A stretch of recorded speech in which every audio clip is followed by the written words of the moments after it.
Is that? Okay. So that's thanks very much for doing this. And the film is it's about the social history of the area. So it's not. Don't worry if you can't remember names or people or dates or anything. Don't worry about that, right? Yeah. It's more got to do with your own memories of the community and all that kind of stuff. Yeah. So Jimmy, we start with you because you're a famous man in the community. A lot of people have spoken about you in relation to music and about, I suppose, your impact on the whole area and on Waterford. Yeah. So, could you tell us now, first of all, where did your family come from originally? They came from a place called Ballincray. Right. And where is that? It's in Sleeve. Oh, okay. And your mother, obviously your dad was an Atkins. What was your mother's name? She was a Kavanagh. Kavanagh, okay. Yeah. And where did they meet, do you know? I don't know. They met in Kilmacow. Okay. And then they moved into Waterford. And where did they live first when they moved in here? They lived out in Ballincray. Okay. And where they boiled the hound for St. Patrick. The what? Where they boiled the hound for St. Patrick. They boiled the hound for St. Patrick. Legend has it. And so, at what stage then when they got married, did they come into Waterford? No. So, at what stage did you end up coming into Waterford? What was that? I came into Waterford. I was working for Denny's. Oh, okay. I was working for Denny's factory in Waterford. And where did you meet your wife then? I met her in Denny's. Oh, was she working there? She was, yeah. Okay, and what was her name? She was Susie. Her family name? Brett. All right, Susie Brett. And then at that stage, then did you get a place in Waterford? We got a place here. Okay. When I got married. Okay. And I'm here about 56 years, okay. 50 odd years anyway. Yeah. And were you always involved in music, Jimmy? I'm a self-taught musician. Okay. And you played the accordion? I played the accordion, yeah. And where did you learn the accordion? Was that in school or where did you learn it? I learned it, I taught myself. Okay. And was there a lot of music in your area when you were growing up? Not a lot, no. Okay. And then where did you get the idea of forming a band, or how did that come about? It was easy enough get to do it in them days. Okay. And was the first band you had, was that a KLE band?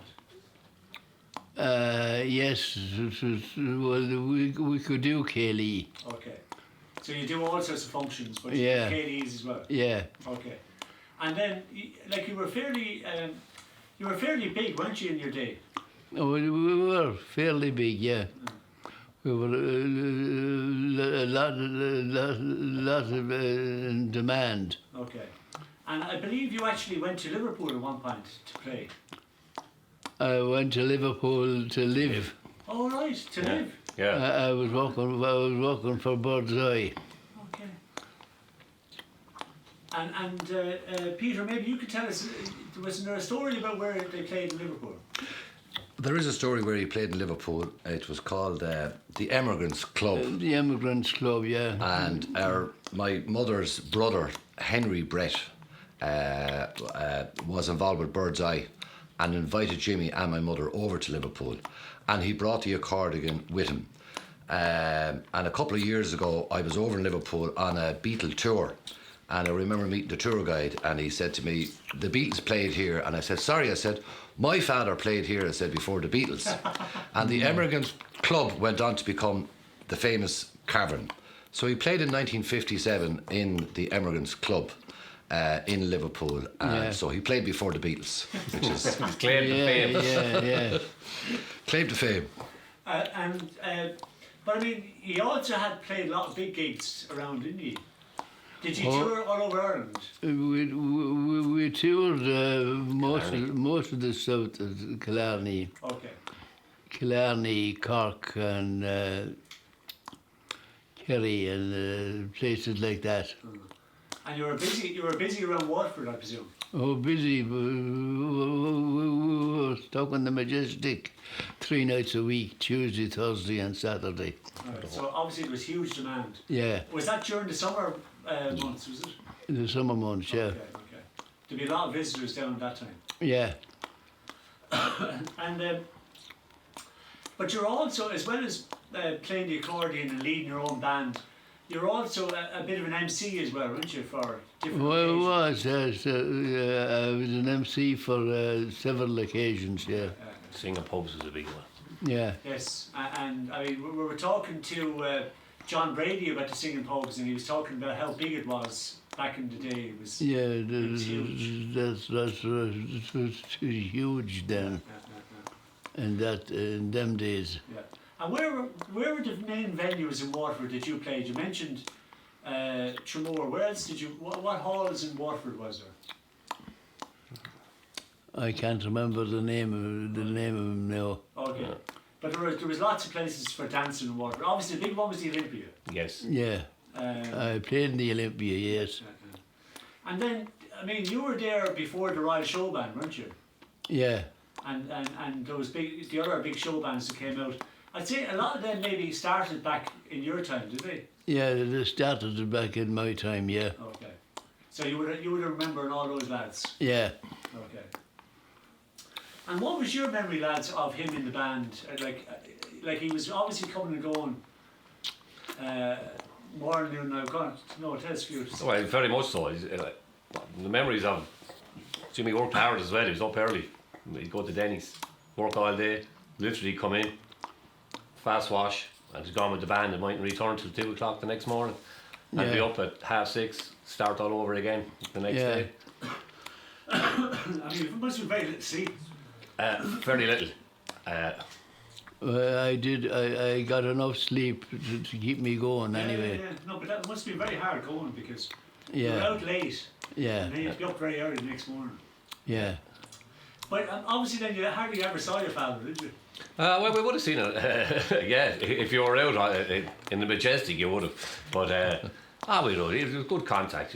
You know what I mean, on the weekends and everything. Yeah. When he did get time to relax, And there was a big gang of you, wasn't there? it was a huge family, which would have been 6 girls and 3 boys.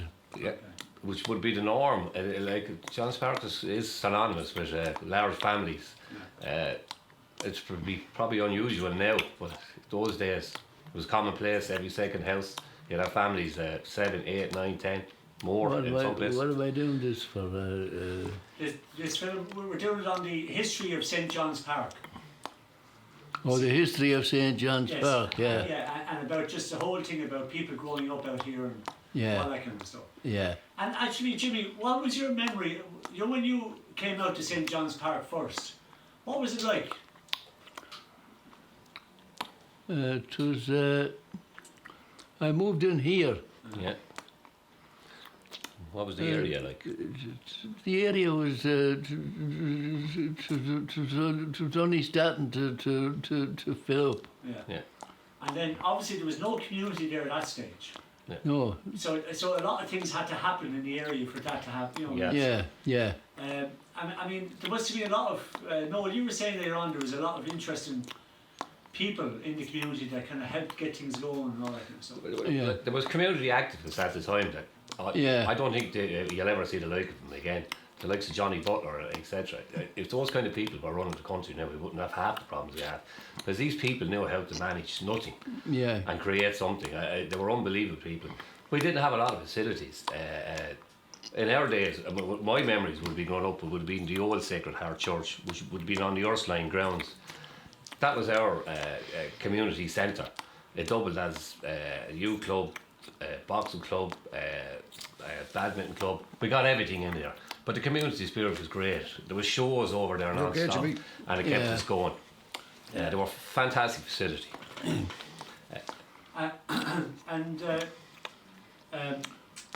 Peter, you were saying about the about this area here, because there was a lot of interesting people around this area, and I suppose the whole thing about music, and I know your dad's music would have been a different time, right? But coming into the 60s, there were a lot of different changes happening. So can you tell us a few stories about that? Well, absolutely. I mean, just around the corner here, Ben Hennessy lived. Across the road from us, the great Sean Dunn lived. And my greatest memory is Brian Power and Liam Power's house, which is straight across the road here. And these guys would have been a little bit older, but they would have hung out with my eldest brother, Tony Atkins. And they had long hair and flares, and they had the most weird music. Where we were listening probably to the Bay City Rollers, they were listening to probably Carla Santana and Steely Dan and Captain Beefheart. And they were great. And what they eventually done, they put 2 speakers up on the windowsill, and they invited people from town to come out and go through their vinyl collection. So it was like swapping comics. Which was massive in Johns Park for us growing up, like. And not only did they have a selection of vinyl that you could go through and maybe buy and listen to the music, but they also had a selection of books to decide. So you got Eastern philosophy with and mysticism thrown in, and we had Pat MacDonald from up around the corner, Brian Power, Connie Jacob, Peter Foskin, Ziggy Nolan, Jack Roach, Danny Ryan. And they were all super guys with long hair and flares. So that was a big influence for me growing up. So you had your own little Mahavishnu, or what do you call it? Eastern. Well, boy, it was hippie. It was a bohemian quarter, really, if you want to call it that. I think for me, keeping in mind that on this street alone, I think I've tried to make it up one day, there was something like 385 children on the street. Jeez. So if you look at the streets sometimes, you see how narrow they are. Now they're one-way traffic. There was no traffic on the streets. Nobody had any cars. Everybody had Vespas and mopeds and children. Yeah. So to play a game of soccer on the street like was unbelievable, because you could be playing 150 against 150. Yeah. Actually, that's a fact with the street size, wasn't it? A friend of ours brought it to our attention, who was a planner, and he said he looked at the old plans, and they had written in the old plans, people asked why the streets were so narrow, and yet the gardens were so big, but they had it actually written into the planning that it was never envisaged that these people had their own cars. Hence, the streets were so small. And just to go back to your early days here, I mean, like you mentioned, playing on the streets. What other memories would you have of growing up here as children? Well, nowadays children have their own things to occupy them. What occupied us was the areas. We were synonymous. At the back of us we have St. Doctor's Hospital, and we had what was known as the Haunted House. Then you had the Knock. As well as the Knock, you had Richardson's. You had Black Caps, which is really famous. And even from St. John's Park, doesn't know Black Caps. They're not from St. John's Park. These are great areas to grow up and play. Like, we always associate ourselves as being in town, but if you went that way, 300 yards, you were right in the middle of the countryside again, and it was fantastic. And that was your playground? That was our playground, yeah. Okay. Absolutely. And just to say that, I think, that was, if somebody said to me, what is your utmost vision at Johns Park? The fields. We were reared in the country on a housing estate. You know what I'm saying? And for me, it was building camps in ditches. So you took the lino out of the house when your mother wasn't looking, and you brought the frying pan up the fields, and we made chips. Gone chipping. And half the chips weren't even cooked. You had a tin of beans. You might have there was always sausages in our house, because you'd open the fridge and sausages would fall out of the fridge. Because of Denny's and Clover Meats. Yeah. He started in Clover but ended up in Denny's.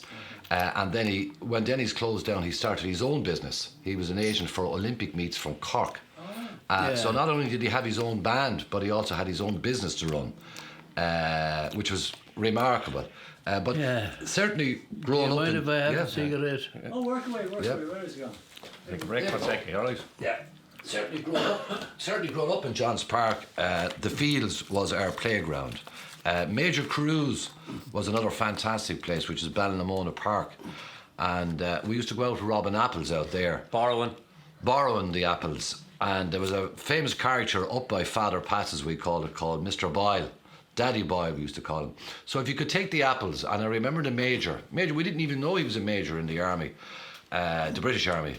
And he would say, don't break my glass houses, but you can take the apples. So we take the apples and stick them down our jumpers like everybody done and walk home. And the one thing, because there were so many kids on the streets, you could collect lollipop sticks on the streets and wash them and go to Daddy Boyle and you might get a shilling for the lollipop sticks, and he turned them into sticky apples. Yeah. So that was a means to get a few bob. And also on the street then, all the little street shops were fantastic. Everybody had a little small shop at the end of the street. And you can still see fellas robbing their mother's sugar and tea bags and trying to sell them to somebody else. Right at the back of us here where the wall is was the mental hospital, and they actually had a farm for mental patients, God love them, mental patients, to grow their own vegetables. So on a Saturday morning, for me, I used to go up to some of the neighbours and say, are you going down to buy vegetables? Yeah, I'm getting 2 heads of cabbage. Why? Well, to be honest with you, I'd have 2 heads of cabbage for you at 12 o'clock. And to cut me short, once you had that money then, Which were borrowed out of you St. were able to go in and see Bruce Lee films then for about a month. So those kind of memories, like where neighbours... You're very enterprising. You got this from your father, obviously. Absolutely. Absolutely, yeah, without a doubt. Without a doubt. And so you were talking about... And what you were mentioning also about Richie Dunn. Yes. And Hurling. Well, every street had our characters. Every single street in St. John's Park. But on our street in particular, you would have characters like Richard Dunn. I used to refer to him as the Pied Piper. My memories of Richard Dunn coming down the street with 40 hurleys over his shoulder and 40 children behind him. And right, there's a game and that's it, you're moving. These are the kind of characters you had. Marvellous people. What they didn't give to the community was never fully appreciated at the time. Was it? And also Danny Wise, who was lived on the top of the hill up here. He was instrumental in putting on shows in the old Duke Club. And I think maybe before even Red Kettle got off the ground and put their first show on down in Brady's pub, Danny Wise made us dress up. Robbie Bible was another great character from Gobby Mercyford. His other brother Eugene Bible, who went on to play piano, and we put on great shows over in the old Sacred Heart Church, and we continued those shows up to St. Otrans, and we went up to St. Otrans to put on a show. And I remember putting on the show, I was dressed up with a white coat as a doctor, and I could still see the so-called mental patients looking at us and saying we're all sane because they're all mad. And we would have been 14 or 15 at the time. And thankfully to Danny Wise, and again, as Noel said, Johnny Butler, which the Butler Community Centre is named after, there was that. They were special characters, Ollie, but the real unsung heroes at St. John's Park were the mothers. What they didn't give to their families in the community, they just raised huge families, and the efforts that they put in and everything, I don't think you'll ever see their likes again. They were just phenomenal. Yeah, I mean, I suppose, as you said, like, there was all huge families, and there was probably very little money going around. Well, like my memories was people got paid on a Friday. I don't remember any financial money going over the counter and I'd say O'Regan's shop. Everything was got on the book from Monday to Friday. When people got paid on a Friday, everybody got paid. Coalman, milkman, O'Regan's, etc. But we were never hungry, and we were always happy. Jackie O'Regan, long memories. Yeah, and just Jimmy, just to go back to like the accordion. I mean, it was a button accordion. Yeah. It was a big instrument at the time. It was it kind of fell out of flavour later on, but at the time it was big. Yes, it was big at the time. Yeah. And I believe that down in the local Sculler Con, they used to have an accordion band. Is that right? I was in it myself. And did none of you keep it up afterwards? Well, I was in that band. Okay. And I remember playing up in Father Pat's on the back of coal trucks. And unfortunately I didn't. I'd done a stint with the Barrack Street Band for about a year and a half. Jimmy got me in when I was 16. They're still recovering. I started playing soccer songs on the clarinet, and the great Georgie Hale was there, Alfie Hale's brother, and Georgie used to play the clarinet. And of course the Bretts down the road here, Paul Brett, George Brett, Teddy Brett, Jeff Brett, who passed away. All these people were the foundation nearly of the Barrack Street Band. So music was just music was massive. And, but did any of you take up instruments after like your dad's background? Well, other than Peter, like I would have had sisters now that would have sang an awful lot. Jean would have Our sang. sister Jean would have sang in bands. She would have sang with Tangents, and she would have sang in Tops of the Town. My brother Tony is well able to play guitar. His own wife Deirdre played the organ. She passed. The late organist It was did there. pass on. So it did pass on. She played the organ in the church for 32 years.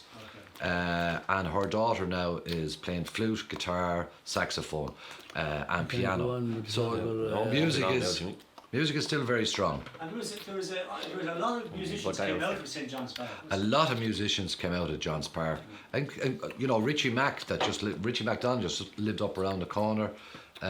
From Just looking at the photographs, you know. yeah, just That's a taking Shanahan. Actually, we should do that too before we finish. Is get your dad to maybe.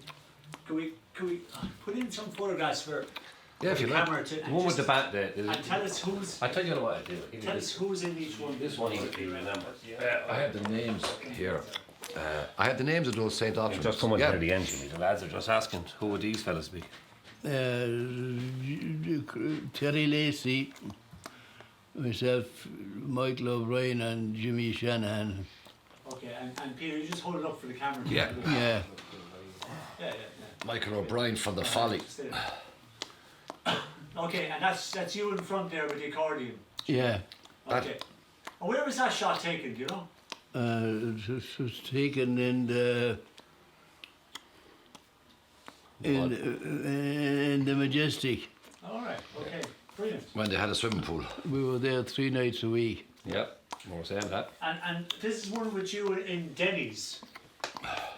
That's right. I was at Denny's at the time. Yeah. And what was Denny's like at that time? It was a big company, wasn't it? Oh, to the big company. Yeah. And where would you travel selling? Where would you be going? You'd be going all over the country. Wexford, New Ross, Wexford, Tipperary, Okay. Clonmel. Big route. And then there's another one here of the Cayley Band. That's the St. Autron, or the Autron, I should say, Cayley Band. Yeah, From down by the- I don't remember playing for them actually. That would have been down where, Peter? The Autrons Cayley Band came from opposite the People's Park, the red brick houses there. And in that photograph just is Hilary Murphy, John Hayes, Michael O'Brien, Joe Farr, and Barry Murphy. And that would have been 1957 from what I gather. So a long time ago, but a great photograph. The Mods. The mods in their day. And there's another one here that you were the MC for, the Munster Express Entertainment Awards, was it? Yeah, That's correct. which would have been, you done an awful lot with them. I became an MC a lot. Done the shows down the Theatre Ride as well, didn't you? I did shows in the theatre. The Tops. Our sister Jean is named on that with a lineup of Christy Moore as well and Brass and Co. Gina Dale Hale, who Noel had a fancy for. Oh, yeah. Yeah, and what we do is we get a close up of them at the end. Yeah. But Kind of just brought them finish out. off about John's Park. Just Yeah. any other memories that you have of growing up out here? Which you want to? That's just reinstated, Ollie, the community spirit. It's not something you could take for granted. I don't think it's there as much as it needs to be now. In those days, everyone just looked after each other. Like the old sayings, you've heard it before, doors were left open, people, it was just one giant community, and everyone responded to whatever events were of the day, swung in together, helped out each other. To me, like I don't want to say it again, like the mothers of John's Park were just phenomenal. They were the true leaders. They were the ones who created the spirit. Other people brought it on to a different level, the likes of Johnny Butler and them. But everything was, the volunteers were everywhere to be found. I know. Can you remember any funny characters from around the area when you were kids looking at? Which ones were you? Who would you be scared of, or who would you be laughing at, or have a bit of fun with? Any of the other lads, or that you remember? many a chase, wasn't it? Like every street had their character, you know what I mean? I don't know if you'd necessarily be afraid of anyone. You would have had great respect for a lot of them. Some were leaders, you know, like when you're going back to a time when you were just a child, when you see someone passing with 40 hurlers on their shoulder, like Richard Dunn, and everyone just followed them, and that was it, you know, that's the way things were done. Great memories of those. Even the characters in the shops, like even Jackie O'Regan, that I spoke about earlier on, he was great with people. People loved Jackie. You could go into the shop at any time and you might have 3 cigarettes on the go. Everybody was called John, but the community spirit, even within the shop, was phenomenal. If you won a trophy, if you were lucky enough in Scull or Corn, it was straight down to O'Regan's, fill the cup with side on or whatever. Sorry, we didn't talk about Scull or Corn. What was it like to go there? It was Christian Brothers, wasn't it? It was Christian Brothers, but at the stage I went into it, although it was a nice school, it didn't have the facilities you would have had now. I would have remembered years in prefabs at the back of the school that were dilapidated and doors falling off, windows broke, but still there was some hard nuts down there, let's be honest about it, and other times there was fantastic characters like Jim Hegarty. Absolutely. That had opened up children's imagination with stories.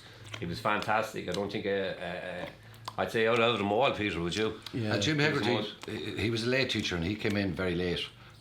Scull or Corn would have been connected to Mount Sion, and all of a sudden, like a breath of fresh air from looking at men in black with white little collars, and some of them are very nice, some of them are pretty tough. This great man called Jim Hegarty, who went on to become vice principal, I'm sure, and he came in with stories of from Africa, because he had been out in Africa, and we could smell him. There was a smell of him. There was just not a smell of Africa, but just he was tanned, and he spoke about snakes 120 metres long. So he filled their imagination, which was just fantastic. In those days in Scull, He used like talcum powder or something. no, there was just whatever oils he had. He must have been using oils to protect himself against the sun, but he was reeking in that oil. I think leaving here, my first job at about 9 years of age was we used to get Sally Lunns delivered from a bakery, and we get about 120 Sally Lunns with a little cross in the middle, and these small bottles of milk, and the cream would be 2 inches thick, and that was given out at 10 o'clock to all the pupils in school, and my job was to go down there at 5 to 9 or even 8:30 in the morning and protect it against the birds that were trying to get at the tops to get the cream. If there wasn't enough to go around, you'd have to answer a question in Irish. I think I went hungry for 6 months there at one stage because Irish wasn't my best subject. And also just to say that, we talk about Johns Park and a housing estate and stuff like that. Like the majority of the people here, the majority of people in Johns Park went on to actually own their own house, which I think was a marvellous thing done by the corporation and city council, where they gave people an option to pay a little bit of rent and get involved with buying your house eventually. So most of the people in Johns Park actually owned their houses as a housing estate goes. The second thing is, probably in the 60s, most people were working. Most people were in the paper mills, they were in the flour mills, they were coming home my memory is coming home on a Friday afternoon from school and watching all the Vespas and scooters come from the factories. And I mean, Clover Meats in particular, you had a little brown paper bag with a little string on it, and that's where you got your line bones and your handles and your chucks and stuff like that, all free of charge. So people did work, you know what I mean? And the other memory I have is that somebody said to me before, all the doors are open in Johns Park, and somebody said, yeah, well look, there was nothing to steal, that's why all the doors were opened up. And I always remember, probably every house in Johns Park had 3 ducks going up the wall. Now, that's probably the same in town. So 3 ducks going up there, upstairs, and if you open the door you saw the 3 ducks. And the other great memory I have is leaving here, going over to the bus station and buying comics, Warlord in particular, because I used to have a little prize inside it. And Victor. Getting them because they come into the train station first. Kennedy shop in Johnstown used to sell a lot of the 64s, which is the small magazine, and swapping comics like everybody else did. And you knocked at the door, you looked at the stairs, and all the comics were lying down. I have this, I have that, I have this, I haven't got that. Swap straight away. So that was gorgeous. Wheeling and dealing. Wheeling and dealing, yeah. And moving on to the next house. And like the play areas, you have to mention the arches. Like the arches were, like if it wasn't raining, you were out the field. If it rained, you were in the arches. And God help anyone lived either side of the arches. You know, isn't that right? The arches. Well, you did. there. The arches were synonymous, and you learned to kiss in the arches. Like if you didn't. But and handball. First day, and handball in the arches. Like And you play off the two walls. And the other thing is that there was probably about 30 house shops. Just there now, People Jimmy. forget that there was 30 house shops. Just there. Where you could open a door to a house and on the stairs could be Mars bars or sweets or lollipops. And you go, hello Mr. Roach, I'll have a lollipop and I'll have one of the, well not Mars bars, it'd be just cheap sweets. These are unofficial shops. These were unofficial shops and they were all over the place. The children knocked at the door, hello, yeah, and you had your money and the door would open up and the shop would be on the stairs coming down. There'd be enough room for somebody to walk up, obviously. Yeah. So all the goodies would be lined up, and these were all unofficial shops. Did none of the real shops complain about this or No, I mean, as Noel said, he's dead right. I mean, O'Regan's shop, which is now Londa's down there. Like, I mean, Jackie O'Regan, like, you know, a fantastic Woodbine, sweet Afton in his mouth, you know, constantly. Another great character was Harry Donnelly, the butcher down by Garvey's, and a sweet Afton was in his mouth. And he's serving pork chops and he's singing operatic songs at the same time. So absolutely super. And we identified ourselves different. I often think about why did we get the name the Naked City, which was, you know, and I think they probably built the housing estate and they didn't put in lights, street lights. Or anything. They came after. So we got this reputation as of the Naked City. But it's great, we're very proud. Very, very, very proud of John Sparrow. Yeah, We're nearly there, some Jimmy. amazing people came out. Some amazing absolutely. people, absolutely. Oh, we had poets, we had scholars, we had principals. They phenomenal amount of people. Yeah. Yeah. And like with that whole thing of people coming from poverty and trying to rise out of it and trying to get somewhere, do you think would that be kind of true of this area? Or do you think it was just more normal? Like, I think it was just a normal. It was just a coming together of a fantastic variety of people that were all community driven at the time, and it just worked. yeah. I mean- I found it interesting that so far when we came out here that I thought it was all townies from Waterford were out here. Yeah. But they weren't. No, No. There's Wexford people, Absolutely. Kilkenny Yeah. people, and there's people What- back in England. What was lovely on this road years ago is the amount of South Kilkenny people that came out here.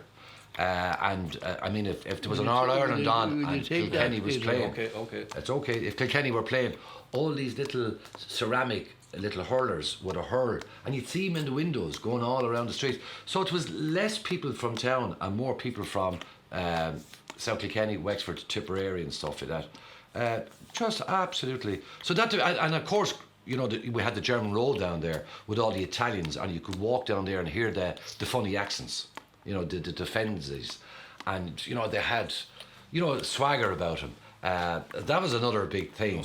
And of course they came. Those houses were built by the Waterford Glass Factory, probably back in the 50s. Okay, well, we leave it at that. We leave it at that. Have you enough there, Ollie? Thanks very much, lads, for doing that. Yeah. And Jimmy, thanks a million for giving us No. some time. Yeah. Because it's really good. And you can sit back down. And can we just get one of you lads to go, just, Yeah, come on, Ollie. just to Yeah. Jimmy, you sit back in. No, sit Jimmy, you go back up there now. Oh, we just get a couple of close-ups of the pictures before we finish. Yeah, okay, Ollie. Is that okay for you, Ollie? That's great. That was Is brilliant. that okay? That was brilliant. A little bit of everything there now. Yeah. And now for my first song. Boom, boom. There's Noel Atkins has there's blazing lunch and sausage there, Ollie. If you're a little bit, Vanished. would you like one, Ollie? I'm fine enough. You sure? But, Ollie, I don't know if that's any good to you, but that's great. it's early in the morning. Yeah. But is there anything further that you want to say to me? I just wanted to really get across the community spirit and the mothers of John Sparrow. You know what I mean? Just two of you sitting together. Yep. So, just kind of get finished off because I just didn't want your dad to be kind of uncomfortable. Yeah, Yeah. he is. He's just Come a on, little bit. Is it still rolling, Matt? Yeah. That's all he thinks. And we'll give those close-ups and pictures too before you go. You didn't see me later, Peter. I did, Jimmy. Yeah. I have your. There you go. Bye. I don't know how he's still alive with them things, but anyway. I think a big influence on both myself and Noel, because both of us would have played soccer all our lives, was Kilcombe Park. The magic of Kilcombe Park, and heading over to Kilcombe Park in the early 70s. And to see 12 or 14,000 people over in Kilcombe Park and the Barrack Street Band obviously coming out from town, the candy store and Brady's being full of Dublin people with their ham sandwiches, and listen to the accents. I'm walking around there like, as you know, like 9, 10, 11 and 12, and for us then our big thing there was to get over to Kilcombe Park at 3 o'clock on a Sunday and get in over the tin free of charge, without ripping your trousers. And being, you know, I'm watching the likes of Johnny Matthews running up and down the wing with maybe 14 or 15,000 people there on a Sunday afternoon. So that was massive. That was just absolutely massive. And of course, and soccer was big for it. Like everyone, hurling and soccer was big in St. John's Park. But on the streets, it primarily was soccer. And if anyone was unlucky enough to have a gate in their front garden, that automatically became the goal. Yeah. Like, so you played in the morning, you played in the afternoon, you played in the night, and that was just commonplace. Non-stop games all day long on every single street. And did any of you play soccer for any clubs? Right? Oh yeah. I would have went on. Peter would have played. Noel would have. I would have played. Would have been involved with junior league. The original club would have been Dolphin. Eddie Savage. We're going back now. That was part of my initiation to get into the glass factory. I was told I was playing for Dolphin if I wanted the job, but we would have went on after, and I would have been involved with St. Autryn's Football Club.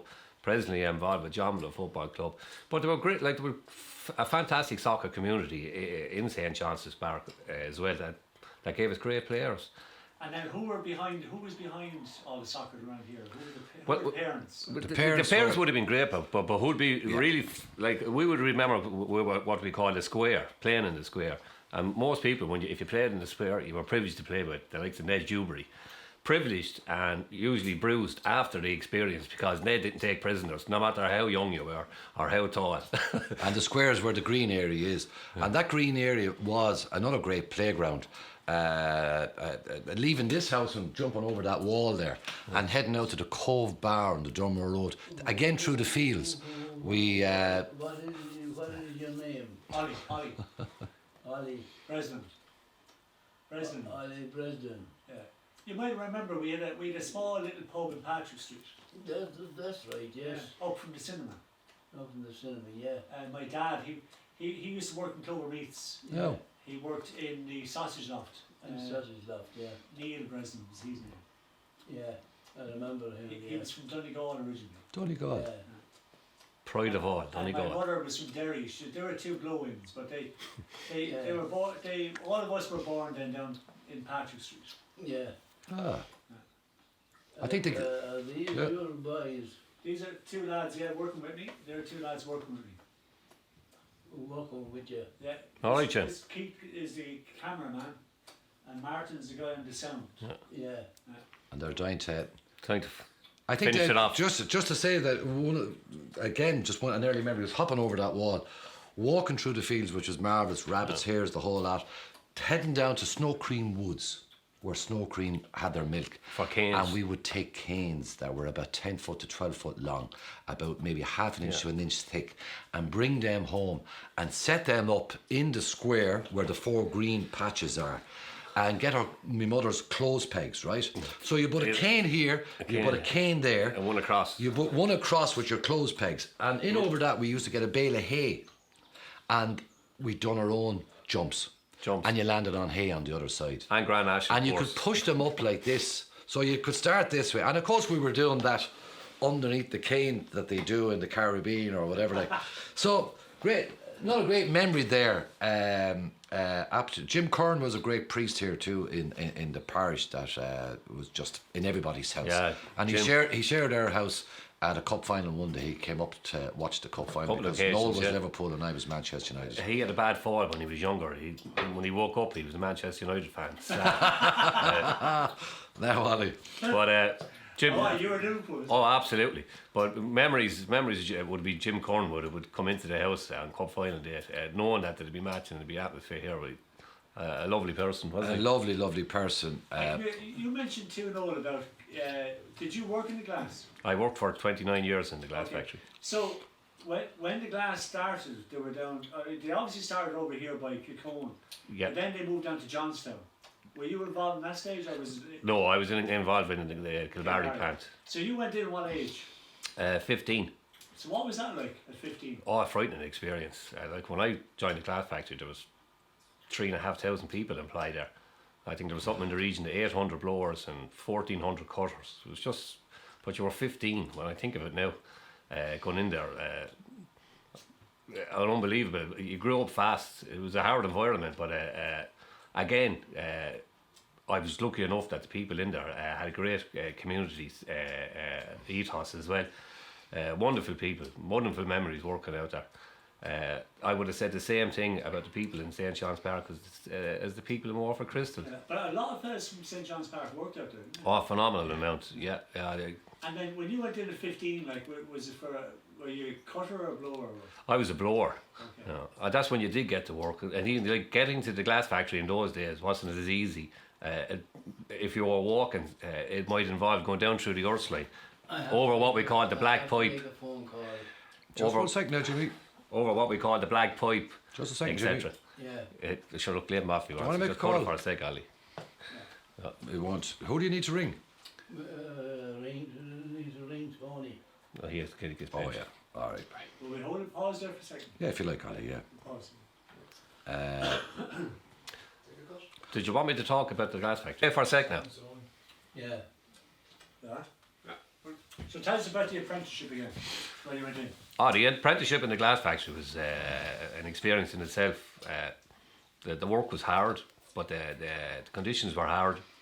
But the people in there were fantastic. Great community spirit within the factory as well. Probably one of the most generous people I ever worked with, where charities were concerned down through the years. Getting to work was the biggest problem. Sometimes in the mornings, there was never a direct bus route then. The inner ring road didn't exist at the time. If you were leaving from John's Park and you wanted to stay on the main roads, it involved going down Poleberry and back out again. So it nearly took you an hour to get there. The alternative was go down through the Earth Line and cross what we refer to as the Black Pipe. Most people from Pierce Park and St. John's Park would know what the Black Pipe was. That was your way of getting onto the Tramore Road. Hence, then you went across another, the bog, before you broke out onto the main Cork Road. There was, you know, like bare gills trying to get to work in the morning. But they would have been lasting memories, you know. And like, can you remember some of the blowers you started off? Or sorry, the blowers that you started off with. Yeah. What? Could I remember some of the blower? Tell some of the fellas that you were. It was just he had a great relationship with the workers out there. My memories of the glass factory was 50 blowers on what we call a platform, singing their heads off all day long. That's how we passed our time, and the humour was fantastic. And if you hear 50 people singing in a steel and concrete structure like that all day, I still remember the American tourists coming in and just looking and saying, "Are these fellas for real?" But we were. We were affectionately known as the Fraggles, as in Fraggle Rock, and great characters. And was that your first job? Yes. And Peter, what was your first job? My first job was up in Barrack Street as a shop butcher in Kevin O'Brien's on the Norse's corner. At 15 years of age, it was just an amazing experience with a white coat that came down to my ankles. And I learned how to professionally lie up there with a lovely sweet man from Rice Park called Kevin O'Brien, who wore a tie and was spotless. And I spent a couple of years up there before I moved to Dar Stores to be another shop butcher down there. And I spent. When you said a professional liar, was that to charm all the ladies? Oh, absolutely. Kevin, I remember the first thing he listened to him one morning. He's, "Good morning, ladies," he said. Now, there could be 20 people at the counter, 20 women. "Good morning, ladies." Now, who's not getting it? And they'd all get embarrassed. he was a lovely man that kept, I have to say, he kept little bits of broken meat on a Saturday. They were like little sweet bags, and they were given out to various people who didn't have it. So the decency of that. That was, for me, dealing with the public at 15 years of age, up in Barrack Street, and dealing with all those lovely people up around Connolly Place and Knock and stuff like that was just fantastic, until I moved to Dara Stores and worked for a car company in Dara Stores. You would have had the butcher shop in here as well. We also had I joined my father after Dara Stores, and I spent 4 years working with Dad. We had a pork and bacon business, and we bought bacon and we cut it all up and we vacuum packed it and we put Jimmy Atkins and Sons on the labels, and it was a huge success. It was a huge success, and we supplied supermarkets all around the town, and hotels. We had it on the Callure Road, up beside Johnville Football Club. So that was super, and a super time dealing with the people of Waterford at a very early age, and I'll never forget it. Like. Okay. Well, we'll leave you that. Grant. Thanks a million, lads. Okay, Ali. Oh yeah, can we just get the close up in pictures? Yeah. Okay. Ali. Keith, do you want to bring up the camera? Just to get Yeah, absolutely. I'm glad I brought them out now. No, you can. If you They want to that shoot family one, because, like I mean, I was saying, the big families. That's what you were dealing with. You know what I mean? That was an average sized family in John's parents. Even I will just leave it at the black and white. Are you happy enough with these, Ollie? Yeah. Yeah. It's These are, I just 'cause suppose, they're referred to. they're referred to Jimmy, yeah. Just hold it. Yeah.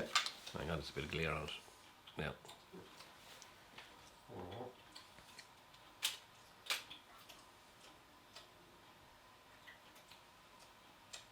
And that's obviously him there. And this is really Jimmy Atkins' band, his own band, Ollie. That's from Denny's. And this is I think the and cave. we have a man from the back road here, Jeff Brett, who passed away, or Georgie's father. He's up there in the picture. Just to say that, great John's parent man, lovely man. Where's your dad then? Dad is, can I see him? Yeah, without my glasses. Is that him there? There you go. There you go. Okay. So that's And this is Denny's. and this is Denny's, I think where that the one is the hypermarket important is. one. And This is the old. and Cayley this band. is The Ottran Kelly band. the Ottran Cayley band. Can you see that? Okay. Cool. And do you know who's in the lineup there? I'm not 100%. I do actually. Yeah, I have the names here. I got it from a guy up in the Can Club. So, going from the left, we have Hilary Murphy, John Hayes, Michael O'Brien from the Folly, who played in my father's band, Joe Farrell, and Barry Murphy. And this was 1957. And that's obviously your dad on the accordion. And that's Dad on the And you said no, Murphy. two is that- accordions. Yep. Is that the Murphys that have the B&B or not? I think so, Ali. I think so. I got this in Were you the on Richie Murphy's dad? Yeah. But I'm not 100% sure now. Okay, let's find You out. cold with that door open? You okay? No, but Yeah. and this one then is the one you And- referred to with Christy Moore. This one then, just to kind of go through it, because this one is Christy Moore, Jean Atkins, my sister, Brass and Co, Dick Hayes, Tangents, Jimmy Atkins, Simon, Gina Dale Hayes, and this would have been in the Theatre Royal. And what year roughly? We were is that? roughly about 1971, 1972. Okay. And your dad, it says Jimmy Atkins, was he just the MC? Or that's the He would have been he would have played got there, a few but he numbers. would have also have been MC for most of the tops of the town with Eddie Rimbury. And did your dad ever sing? Sing. He was the front man in the band. I tell you, and we don't have time. Ollie. He would come in on a pie record player, a single pie record player, but on an EP, played once, Play it once. straight into the year. He had a. And go out he had and play. his inability to his memory now, which is poor now, but in those days, as soon as he'd hear the song once, and that's enough, he'd go out and he'd sing it that night. And there was never a song written that he couldn't sing.